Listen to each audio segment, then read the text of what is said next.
त्रिवेज मीडियाच्या प्रेक्षकांचं पुन्हा एकदा स्वागत. आज आपण एका ऐतिहासिक स्थळावर आहोत. डॉक्टर बाबा आढाव यांचं जे कार्य आहे सत्यशोधक समाजाचं, आणि या ठिकाणी महात्मा फुले समता प्रतिष्ठान या प्रतिष्ठानची स्थापना 1971 सालची आहे. आणि तिथपासून या प्रतिष्ठानने आजपर्यंत म्हणजे सत्यशोधक समाजाची 100 वर्ष पूर्ण होण्यापूर्वी स्थापन झालेलं हे प्रतिष्ठान आज सत्यशोधक समाजाची 150 वर्ष पूर्ण होऊन गेलेली आहेत. या 50 ते 52 वर्षाच्या काळामध्ये महात्मा फुले समता प्रतिष्ठानचं एक कार्य या महाराष्ट्राच्या भूमीत अगदी प्रश्नांच्या तळाशी जाऊन त्यावर काम करून ते प्रश्न सोडवून म्हणजे मानवी समूहाला एक सुसह्य वाटणारं जीवन कसं जगता येईल यासाठी या प्रतिष्ठानने ज्या चळवळी केले, जे आंदोलनं केली, जे विचार पेरले, त्या सगळ्यांना जाणून घेण्यासाठी आज आपण महात्मा फुले समता प्रतिष्ठानचे अध्यक्ष माननीय दत्ता काळबेगे सर यांच्या सोबत आज आपण आहोत. सर, आपलं सर्वप्रथम मी त्रिवेज मीडियामध्ये स्वागत करतो. सर, महात्मा फुले समता प्रतिष्ठानची स्थापना ही नेमकी कधी, कशी आणि का झाली, त्याचं काय मागची कारणं काय आहेत या संदर्भात आपल्या प्रेक्षकांना सांगा. महात्मा फुले समता प्रतिष्ठानची स्थापना 28 नोव्हेंबर 1971 रोजी झाली. 28 नोव्हेंबर हा फुल्यांचा स्मृती दिन. ही स्थापना महात्मा फुल्यांच्या मूळ गाव जे आहे खानावडी, तालुका पुरंदरमध्ये, पुणे जिल्ह्यातच आहे, त्या ठिकाणी झाली. बाबा आढाव हे पूर्वी राजकीय पक्षात काम करत होते आणि पण राजकीय पक्षातील जे अनेक मर्यादा येतात त्या मर्यादा सोडण्यासाठी त्यांनी पूर्णपणे समाजकारणाला वाहून घेण्याचा निर्णय घेतला आणि प्रतिष्ठानची ही स्थापना झाली. स्थापनेनंतरचं पहिलं जे महत्त्वाचं प्रतिष्ठानचं जे कार्य होतं ते एक गाव एक पाणवठा. एक गाव एक पाणवठा महाराष्ट्रातील 70 ते 80 तालुक्यामध्ये बाबा प्रत्यक्ष गेले आणि या पाणवठ्याच्या चळवळीमध्ये त्यांनी हे केलं. महाराष्ट्राच्या बहुसंख्य गावामध्ये त्यावेळेला दलितांना सार्वजनिक विहिरीवर पाणी मिळत नव्हतं, वरतून वाढण्यात येत होतं. तर ही प्रथा 150 वर्षापूर्वी महात्मा फुल्यांनी स्वतःच्या घरचा हूत दलितांसाठी उपलब्ध करून दिला होता. पण त्यापूर्वी नंतरच्या ज्या 125 वर्षामध्ये पाहिल्यानंतर ही प्रथा खूपच मोठ्या प्रमाणात होती. बाबांनी त्यावेळेला एक गाव एक पाणवठा चळवळीला प्रारंभ केला. 1972चा दुष्काळ होता. या दुष्काळामध्ये देखील ही एक गाव एक पाणवठा होण्यासाठी खूप झगडावं लागत होतं. त्यावेळेला रोजगार हमीचे कामं या दुष्काळानिमित्त झालेले, पण त्या कामाच्या ठिकाणी देखील अस्पृश्यता जाणवत होती. त्यानंतर त्यावेळेला शरद पवार म्हणजे राज्य सरकारचे म्हणजे शरद पवारांनी सुद्धा साथ दिली होती. अनेक पुरोगामी संघटना ज्या नरेंद्र दाभोळकरांची संघटना असेल, राष्ट्र सेवा दल असेल, आंतरभारती असेल, अशा वेगवेगळ्या संघटना या कामासाठी मदत करत होत्या आणि साधारण 350 ते 400 गावांना प्रत्यक्ष भेट दिली. आणि ही एक गाव एक पाणवठ्याची आज असं आपल्या लक्षात येईल की आता हा प्रश्न बराचसा सुटलेला आहे. एक गाव एक पाणवठा हे जे आंदोलन होतं, म्हणजे आज आपण पाहतो की महाराष्ट्राची किंवा देशाची एकूण स्थिती जी असते भौगोलिक गावांची, ती वस्तीनिहाय असते, जातनिहाय वस्त्या असतात. आणि जातनिहाय वस्त्याची तिथली पारंपरिक साधनं जी होती, विहीर असेल, आळ असेल, ती पाण्याची साधनं होती. मग ही एक गाव एक पाणवठा म्हणजे प्रत्येक जातनिहाय वस्तीची एक स्वतंत्र पाण्याची विहीर वगैरे असताना ही चळवळ नेमकी उभी कशी राहिली, म्हणजे या चळवळीला उभं करण्यामागचं नेमकं कारण कसं? जातनिहाय असली तरी दलितांची वेगळी वस्ती आपल्या सगळ्या महाराष्ट्रात दलितांचं वेशीच्या बाहेरच. आणि दलितांना कुठलीही स्वतंत्र विहीर नसायचीच. जी सार्वजनिक विहीर होती त्या सार्वजनिक विहिरीचाच हे करावं लागत होतं आणि पाणी वाढून घ्यावं लागत होतं. आज या गेल्या 50 वर्ष म्हणजे 72-73 नंतर गेल्या 50 वर्षात जर आढावा घेतला तर आज जवळजवळ संबंध महाराष्ट्रामध्ये एक गाव एक पाणवठा हे झालेला आहे. बिलकुल सर. म्हणजे आज म्हणजे एक गाव एक पाणवठा म्हणजे ही जी संकल्पना आहे की म्हणजे सगळ्या गावांनी एकाच ठिकाणी पाणी भरावं, की सगळ्या गावाला एक स्वतंत्र पाण्याची व्यवस्था, म्हणजे काय नेमक्या एक गाव एक पाणवठ्याची कल्पना असे की गावामध्ये एकापेक्षा अनेक विहिरी असतात. प्रश्न नाही, कोणत्याही विहिरीवर दलितांना पाणी भरण्यासाठी मिळत नव्हतं, ते उपलब्ध होत नव्हतं. अस्पृश्यतेच्या कारणावरून, ते दलित आहे या कारणावरून कोणालाही नकार देता कामा नये. हे हा अपराध, कायदेशीर अपराधच होता. सर म्हणजे सत्यशोधक समाजाला 100 वर्ष झाली पूर्ण, त्यावेळी एक गाव एक पाणवठा ही चळवळ आली. आज 150 वर्ष पूर्ण होत आहेत. तर हा 50 वर्षाचा जो परीघ आहे, जो बदललेला, तो आता आपल्याला कसा जाणं, म्हणजे आपल्या कामाचं जे यश आहे किंवा त्या अनुषंगाने 1974 साली पुरोगामी सत्यशोधक हे नियतकालिक आम्ही सुरू केलं महात्मा फुले समता प्रतिष्ठानतर्फे. त्या पुरोगामी सत्यशोधकच्या पहिल्या अंकामध्ये शीलाताई आढाव यांचा शरीर विकणाऱ्या स्त्रिया हा लेख होता. शीलाताई ह्या मेडिकल प्रोफेशनमध्ये, त्यांच्याकडे ह्या ज्या सगळ्या बहुसंख्येने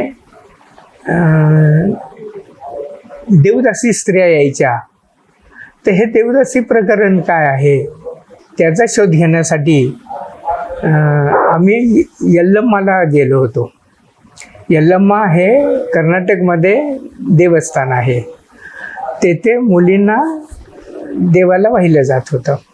आणि ह्या देवस्थान केवळ यल्लम्मालाच वाहिलं असं नाही, महाराष्ट्रात आहे, इतर ठिकाणी हे मुलीच्या केसाला जट आली की मुलीला वाहिलं जायचं, मुलाला असेल तर मुलाला पण वाहिलं जायचं. पण मुलीची अवस्था आणि मुलाची अवस्था ही वेगळी असायची. त्यानंतर आम्ही यल्लम्माला गेलो. यल्लम्माला गेल्यानंतर मग तिथं देवस्थानामध्ये जे देवदासीचे लग्न म्हणजे देवाबरोबर लावत होते. आणि मग नंतर तिला आयुष्यभर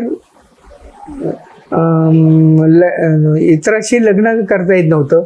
तिची अवस्था म्हणजे एकतर देवाला वाहिलेले असल्यामुळे वेश्या व्यवसाय करणे किंवा अन्य प्रकारे उपजीविका, भीक मागून उपजीविका, ह्याशिवाय तिला काही स्थान नव्हतं. देवदासी आंदोलनानंतर मग आम्ही तिथं प्रत्यक्ष तिथं चळवळी केल्या. या यल्लम्माच्या तिथं महाराष्ट्राच्या वेगवेगळ्या भागात जेथे जेथे देवस्थानं आहेत किंवा जेथे वाहिल्या जातात, असं महाराष्ट्रातले सगळे प्रतिष्ठानचे जे कार्यकर्ते होते, प्रतिष्ठानशी संबंधित जे कार्य होते, हे आंदोलन खूप मोठ्या प्रमाणामध्ये झालं होतं. त्यामुळे राज्य सरकारला देवदासी आयोग त्याचं निर्माण करावा लागला. देवदासी आयोगामध्ये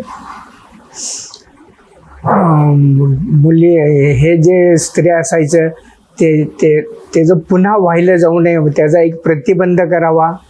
ज्या त्यावेळेला स्त्रिया हयात होत्या त्यांना पर्यायी रोजगार मिळावा, नवीन मुली या व्यवसायात येऊ नये यासाठी प्रयत्न करायचं हे ठरलं. बरं, देवदासी प्रथा ही केवळ यल्लम्माच्या आहे असं नाही आहे. गोव्यामध्ये भाविनी आहेत, खंडोबाच्या जेजुरीला मुरळी आहेत. असे देवाला मुली वाहिण्याचं किंवा स्त्रिया वाहिण्याचं प्रमाण हे खूप संबंध भारतात आहे.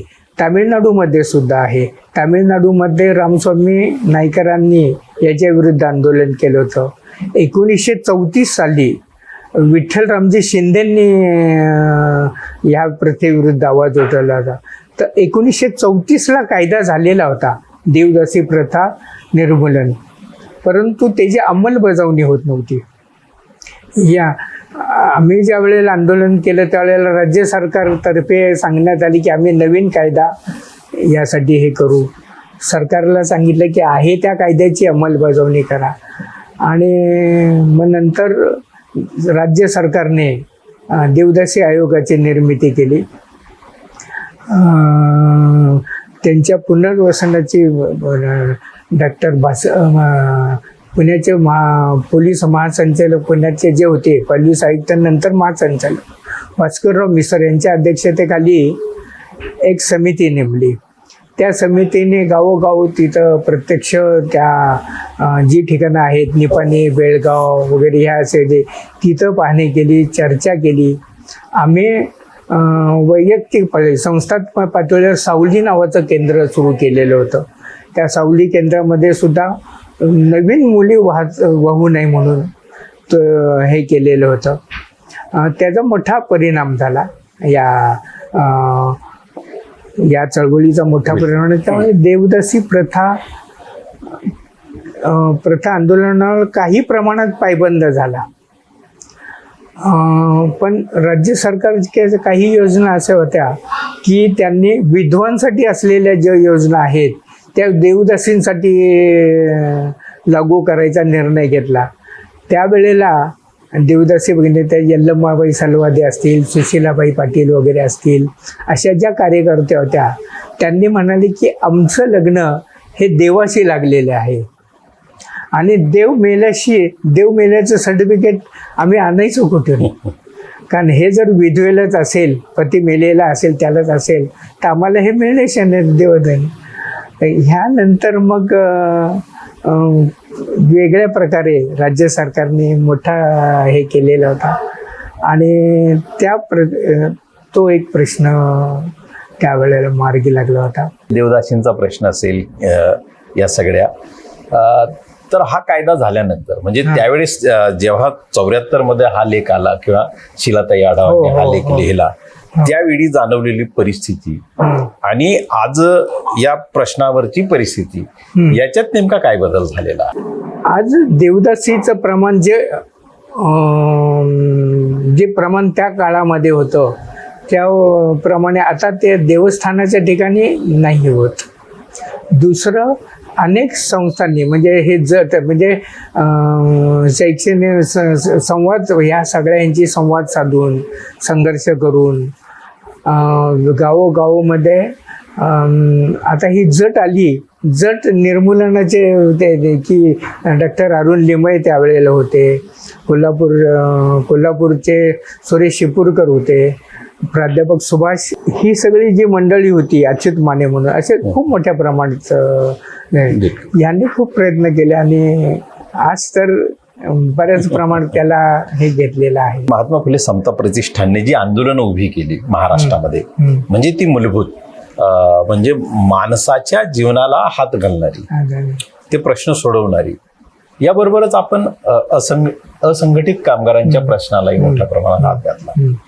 पण असंघटित कामगाराला एखादी चळवळ समजवणं किंवा विचार समजवणं म्हणजे आता तुम्ही कागद वेचणाऱ्या महिला असतील यांच्यापर्यंत ही चळवळ जाते तर यांना चळवळीचा विचार समजावून सांगून त्यांना संघटित करणं हे काम नेमकं कसं केलं जायचं आणि काय आव्हान होतं या कामामध्ये? हा जो सगळा विभाग आहे यात हातावर पोट भरणाऱ्यांची संख्या खूप मोठी आहे.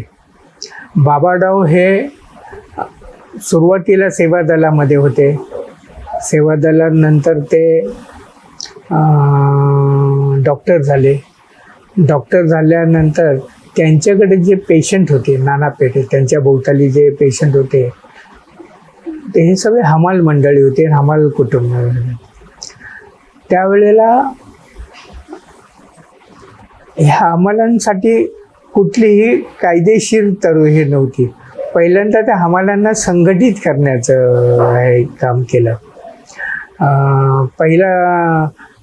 पहिला सत्याग्रह 6-7 हमालांचा बरोबर बाबांनी केला. भाई वैद्य त्यावेळेला होते. असं तो सत्याग्रह झालेला होता. आणि मग नंतर हे लोक हळूहळू संघटित व्हायला लागले. हमाल पंचायत 1954 साली बाबांनी त्यांची वैद्यकीय प्रॅक्टिस बंद केली आणि पूर्ण वेळ हमालांच्या चळवळीला त्या सुरुवातीला त्यांनी वाहून घेतलं होतं. बाबांच्या आईचं म्हणणं होतं की एक मेडिकल प्रॅक्टिशनर तरी करावी किंवा हे तर बाबांनी हा मार्ग स्वीकारला की पूर्ण वेळ ते या सगळ्या चळवळीला गेले. हमाल पंचायतीचं चालू असतानाच म्हणजे तो संबंध मी सांगतो प्रवास. हमाल पंचायतीमध्ये त्यांना कोणत्याही कायद्याचं संरक्षण नव्हतं. तर त्यांना कायद्याचे संरक्षण मिळावे म्हणून अनेक आंदोलनं करावी लागली. आणि हमालांच्या ह्याच्यात कसं की इथं धान्याच्या गोडाऊनमध्ये आहेत, मंडईमध्ये आहेत, मालधक्क्यावर आहे, पुण्यामध्ये रेल्वे मालधक्क्यावर अशी वेगवेगळी आहे. मुंबईचा विचार केला तर याच्यामध्ये आहे, डॉक वर्ग आहे, रेल्वे वेगवेगळ्या रेल्वेच्या रेल्वेच्या तिथं काम करत असतात. ह्या सगळ्यांना एकत्रित स्वरूपात करे. मुंबईमध्ये मनोहर कोतवाल करत होते, नवी मुंबईमध्ये अण्णा पाटील करत होते, पुण्यामध्ये बाबांचं होतं. या सगळ्या दबावातून त्यावेळेला 1969 साली हमाल माथाडी कायदा मंजूर झाला. ह्या कायद्यामध्ये तरतूद अशी होती की हमालांनी जे काम केलेलं आहे तो व्यापारी रोख रकमेमध्ये द्यायचा नाही. त्यासाठी एक बोर्डाची स्थापना करण्यात आली होती. राज्य सरकारचे जे लेबर ऑफिसर असाय प्रत्येक जिल्ह्याने त्यांनी बोर्ड हे केलं. उद्योग निहाय केलं होतं. म्हणजे लोखंडी हे जे असेल तर लोखंडी बाजार असेल, गोडाऊन असेल तर गोडाऊन असे वेगवेगळे एक बोर्ड केलेलं होतं. आणि ती रक्कम त्या हमालीची जी रक्कम आहे 30% त्यांना त्या याच्यात भरावी लागत होती, लेबी म्हणून. त्या 100 रुपये झाले तर 130 रुपये त्यांना भरावे लागत होते. आणि त्या 30% त्यांना प्रॉव्हिडंट फंड म्हणजे त्यांचा रोख दर महिन्याला मासिक पगार मिळत होता. त्यांचा प्रॉव्हिडंट फंड हे होत होता. आणि वार्षिक बोनस मिळत होता की ज्या कामगाराला कुठल्याही कायद्याचं संरक्षण नव्हतं त्या कष्टकऱ्याला हे कायद्याचं संरक्षण प्राप्त करून दिलं. बाबाराव हे ह्या चळवळीचे संबंध ह्याच्यात एकूणच संघटित कामगारांच्या जीवनामध्ये वेगळा बदल म्हणजे कायद्यानुसार त्यांना काही अधिकार मिळाले हे मिळालं. याच माध्यमातून याच दरम्यान आपण पुणे ते जयपूर म्हणजे जो मनूचा पुतळा जो जयपूरच्या उच्च न्यायालयासमोर आहे त्याला हटवण्यासाठी एक मोर्चा आपण नेलेला. तर आजही म्हणजे त्या मोर्चाचा नेमका काय परिणाम झाला आणि त्या प्रवासादरम्यान आपले अनुभव नेमके सामाजिक अनुभव काय? पुणे ते जयपूर जयपूरच्या उच्च न्यायालयाच्या समोर हा पुतळा बसवण्यात आलेला आहे. पुणे ते जयपूर 2 वेळेला म्हणजे बाबांनी आणि शेकडो कार्यकर्ते होते पायी गेला. महाराष्ट्र राजस्थान हा संबंध जवळजवळ 1200 किलोमीटरचा संबंध अंतर होतं. माडवरून निघालो होतो आम्ही त्यावेळेला. 1200 किलोमीटरचं अंतर होतं. गावोगावच्या ह्या पुतळ्याच्या निमित्ताने गावोगाव ज्या अंधश्रद्धा आहेत, ज्या अशा प्रकारचे आहेत ते पाहायला मिळेल. या संबंध राजस्थानमध्ये महाराष्ट्र तुलनेने अधिक सुधारक आहे. या संबंध ह्याच्यात तर अनेक अनुभव आले. दुर्दैवाने अजूनपर्यंत तो मनुच्या पुतळ्याचं तो अजून बंदिस्त याच्यातच आहे. त्याचं अनावरण होऊ शकलेलं नाही आहे. इथली सनातनी कशा प्रकारे आपलं वर्क करत असते या म्हणजे संबंध समता प्रतिष्ठानच्या आतापर्यंतच्या एक 52-53 वर्षाच्या या कालावधीमध्ये जी आंदोलनं झाली ती माणसाच्या प्रश्नांशी निगडीत राहिली. याबरोबरच म्हणजे कोणताही चळवळीचा प्रभाव हा राजकीय परिणाम देणाराही असावा किंवा असला पाहिजे. तर हे करत असताना मग राजकीय बदलाच्या संदर्भातही आपण काही विचार करत होते का या सगळ्या काळामध्ये, किंवा तो राजकीय विचार कुठला यावा किंवा सत्ता कशी यावी या संदर्भातही काही या चळवळीच्या माध्यमातून विचार केला होता का, किंवा तसं काही कृती केली होती का? नाही, या चळवळीमध्ये ही राजकारण बाह्य संबंध ही जी सगळी आम्ही परिवर्तनाची चळवळ मानतो. बाबाराव हे पूर्वी राजकीय पक्षामध्ये होते. पुणे महानगरपालिकेचे 2 वेळेला नगरसेवक होते. नंतर लोकसभेच्या निवडणुकीसाठी ते उभे होते, परंतु त्यांचा 1971 साली लोकसभेच्या ह्याच्यात पराभव झालेला होता आणि ही इष्टापत्ती ठरली. बाबाराव जर निवडून आले असते तर हे संबंध बदललं असतं. म्हणजे बाबा आढाव किती मतांनी, फरकाच्या मतांनी वगैरे त्यावेळेला थोड्या 15-1 हजाराच्या फरकाने हे झालेले होते. पण त्यावेळेला संबंध देशामध्ये बांगलादेशचं युद्ध नुकतंच झालेलं होतं 1971चं आणि त्यावेळेला विरोधी पक्ष म्हणत होतं की इंदिरा हटाव आणि इंदिरा गांधी म्हणत होती की गरिबी हटाव. लोकांनी गरिबी हटावच्या बाजूने निर्णय दिला आणि हे सगळे पराभूत झाले. ती इष्टापत्ती ठरली. त्यामुळे बाबा हे पूर्ण वेळ या परिवर्तनाच्या चळवळीमध्ये आले. त्याच्या अगोदर काही घटना अशा पण घडल्या होत्या की बाबा ज्या राजकीय पक्षांचं प्रतिनिधित्व करत होते त्यावेळेला त्यांनी की महाराष्ट्राच्या राजकारण, बाबा स्वतः मराठा समाजातले, महाराष्ट्राच्या राजकारणातील मराठा जातीचं प्राबल्य हा एक लेख लिहिला होता त्यांनी. नंतर व्याख्यानं दिलेली होती. तर याचा परिणाम असा झाला होता की जे श्रेष्ठी मंडळी होती ती म्हणाले एकाच वेळेला ही भूमिका घेता येणार नाही. त्यामुळे बाबांनी पूर्ण वेळ या चळवळीला होऊन घेतलेलं होतं आणि मग महात्मा फुले समता प्रतिष्ठानची स्थापना झाल्यानंतर म्हणजे आता ह्याचे रिझल्ट आपण पाहतात. महात्मा फुलेंनी ज्या उद्देशानं या चळवळीची स्थापना केली किंवा या आंदोलनाची, ती आज 150व्या वर्षी सफल झालेली आहेत असं आपल्याला वाटतं का? महात्मा फुल्यांनी ज्या वेळेला सत्यशोधक समाजाची स्थापना केली 1873 साली, 1873 साली त्याच्या अगोदरपासून फुल्यांची चळवळ चालू होती. म्हणजे महात्मा फुल्यांचा जन्म 1827चा, 1840ला त्यांचा सावित्रीबाई फुलेंबरोबर विवाह झालेला होता आणि पहिली त्यांनी 1848ला मुलींची शाळा स्थापन केली. महात्मा फुल्यांच्या लक्षात आलं की सर्व दुःखाचं मूळ हे अज्ञानामध्ये आहे. म्हणजे इथल्या सर्वसामान्य जणांना जर जागृत करायचं असेल तर त्यांना शिक्षण देणं महत्त्वाची गोष्ट होती. पहिल्यांदा त्यांनी शिक्षणासाठी हे केले. 1848 साली शाळा काढली भिडेवाड्यामध्ये. त्या शाळेला सावित्रीबाई फुले स्वतः शिकवित होत्या. त्यांच्यावर शेणगोटे फेकत होते. ही सगळी हा इतिहास आहे.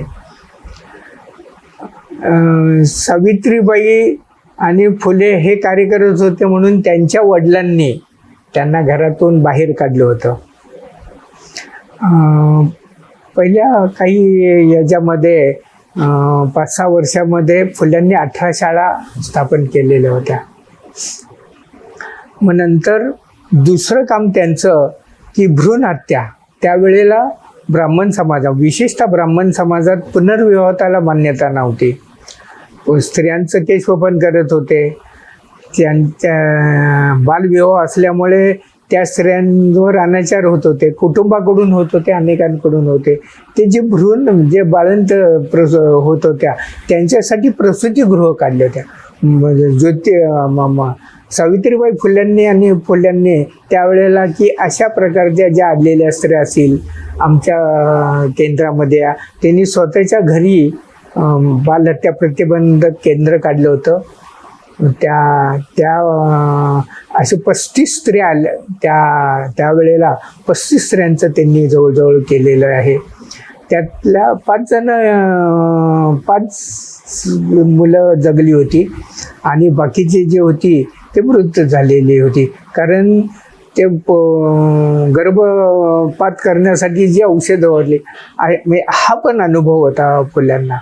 त्यातील एक मुलगा जो होता तो फुल्यांनी दत्तक घेतला, यशवंत फुले, आणि तोच नंतर त्यांचा वारसदार हे. सत्यशोधक समाजाच्या 150 वर्ष पूर्ण झाल्याबद्दल आपण तरुणांना म्हणजे नव्या तरुणांना नेमका काय आता संदेश? फुल्यांच्या काळात पेशवाईचा अस्त्र झाला होता. इंग्रज सरकारांचं राज्य आलेलं होतं. फुल्यांना एक चांगला मिळालं की फुल्यांनी इंग्रजी शिक्षण मिळालं त्यांना. फुल्यांवर त्यावेळेला थॉमस पेन यांचा मोठा प्रभाव पडला होता. इंग्रजी मिशनरीची उदारमतवादी वृत्ती होती. थॉमस पेन हा राईट्स ऑफ मेन हा ज्या ग्रंथाचा लेखक होता. त्यांनी मानवी हक्काची सनद त्यावेळेला त्याचा प्रभाव महात्मा फुल्यांवर मोठ्या प्रमाणामध्ये होता. आणि त्या ह्याच्यातून त्यांनी की समाजात त्यांनी समतेवर आधारित समाज रचना झाली पाहिजे या उद्देशाने 24 सप्टेंबर रोजी सत्यशोधक समाजाची स्थापना केलेली होती. सत्यशोधक समाजाची स्थापना ही त्यावेळेचा ब्राह्मण प्रधान जो धर्म होता त्या धर्माला दिलेले हे आव्हान होतं. त्या काळी ब्राह्मण समाज होता, आर्य समाज होता, पुन्हा प्रमोन सभा, अशा अनेक संस्था होत्या, पण त्या धर्माच्या चौकटीत काम करणाऱ्या होत्या. धर्माला आव्हान देणारं म्हणजे समतेचा विचार मांडणारं सत्यशोधक ही पहिलीच चळवळ. म्हणजे समता, स्वातंत्र्य आणि बंधुता ही 3 मूल्य ही हिंदू धर्माच्या किंवा त्यावेळची जी चातुर्वर्ण्य व्यवस्था होती चातुर्वर्ण्याचा छेद करणारी होती. कारण ही तर ब्राह्मण प्रधान व्यवस्थेमध्ये ब्राह्मण हा ब्रह्मदेवाच्या मुखापासून झालेला आहे, क्षत्रिय बाहूपासून झालेला आहे, शूद्र हे पायापासून झालेले आहे. अशा प्रकारची जी वेडसर किंवा हास्यास्पद जी तत्वज्ञान होती त्याला फुल्यांनी आव्हान दिलं होतं. बरं, ह्या तत्वज्ञानाला पुन्हा धार्मिक आधार दिला जात होता की तो कर्मविपाक सिद्धांताचा होता की ह्या जन्मी एखादी व्यक्ती ब्राह्मण का होते, क्षत्रिय का होते किंवा क्षुद्र का होते, याचं कारण हे या जन्मामध्ये नसून पूर्वजन्मातील ते सुकृत आहे. तुमचं जे कर्म आहे त्या कर्मपाक विपाकामध्ये हे संबंध सांगले. ह्या तत्वज्ञानालाच फुल्यांनी आव्हान दिलेलं होतं आणि आज ते पुन्हा ते आव्हान आज तसंच. तेच आव्हान नव्या रूपाने मधल्या काळामध्ये हिंदुत्वाचं आव्हान इतक्या प्रखरपणे नव्हतं. काँग्रेसची राजवट असेल, विरोधी पक्ष यांनी झालेले, पण हे आव्हान एवढ्या उग्र स्वरूपात नव्हतं. आज हे आव्हान उग्र स्वरूपात ह्या भारतीय जनता पक्ष असेल किंवा हिंदुत्ववादी यांच्या रूपाने आलेले आहे. फुल्यांनी ज्याच मूल्यांचा स्वीकार केलेला होता सत्यशोधक चळवळीमध्ये, समता, बंधुता आणि स्वातंत्र्य, ही मूल्य भारतीय संविधानाने स्वीकारलेली आहे.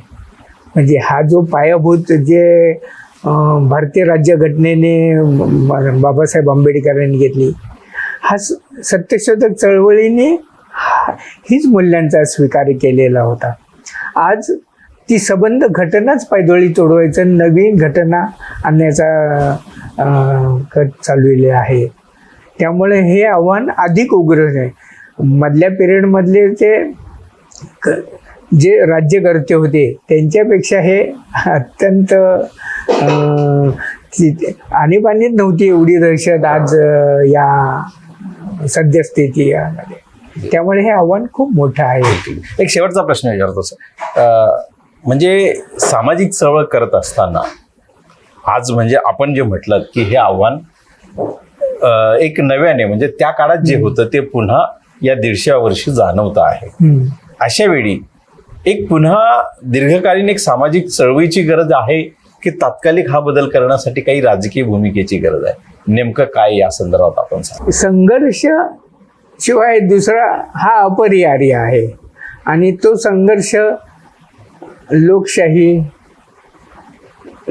मार्गे आपण व्यक्त, जशी आणीबाणीच्या वेळेला लोकशाही मार्गाने आणीबाणीचा हे केला, महात्मा फुलेंनी सुद्धा जो संघर्ष केला तो त्यावेळेला संसदी लोकशाही नसेल परंतु एक ब्रिटिशकालीन त्यांनी अंशेच्या मार्गानेच हे केलेलं आहे. म्हणजे आता महिलांचं केशवपन जे होतं त्यावेळेला नाभिकांचा संप त्यांनी हे केलेला होता, नाभिकांचा संप त्यावेळेला केला होता. असे अनेक प्रसंग फुल्यांनी ज्या संवाद, प्रबोधन आणि संघर्ष या मार्गाने केलेलं होतं. आज देखील तोच मार्गाचा स्वीकार करून गांधीजींच्या मार्गाने आपल्याला ह्या संकटाचा हे करावं लागेल. बिलकुल. म्हणजे महात्मा फुले यांनी सत्यशोधक समाजाची स्थापना 150 वर्षापूर्वी जेव्हा केली त्यावेळी समाजात जी आव्हानं होती, जे प्रश्न होते ते आज 150 वर्षानंतर या नव्या काळामध्ये, नव्या परिस्थितीमध्ये जसेच्या तसे किंवा अधिक तीव्र अधिक उग्र स्वरूपात ते प्रश्न उभे राहिलेले आहेत. त्यामुळे या प्रश्नांची सोडवणूक करण्यासाठी संघर्ष हा अपरिहार्य आहे. या निष्कर्षापर्यंत ज्यांनी आज आपल्याला आणलं ते माननीय दत्ता काळवेरे सर यांनी आपले विचार आपल्या त्रिवेज मीडियाकडे मांडले. त्याबद्दल त्यांचा आपण मनपूर्वक आभार व्यक्त करूया. धन्यवाद.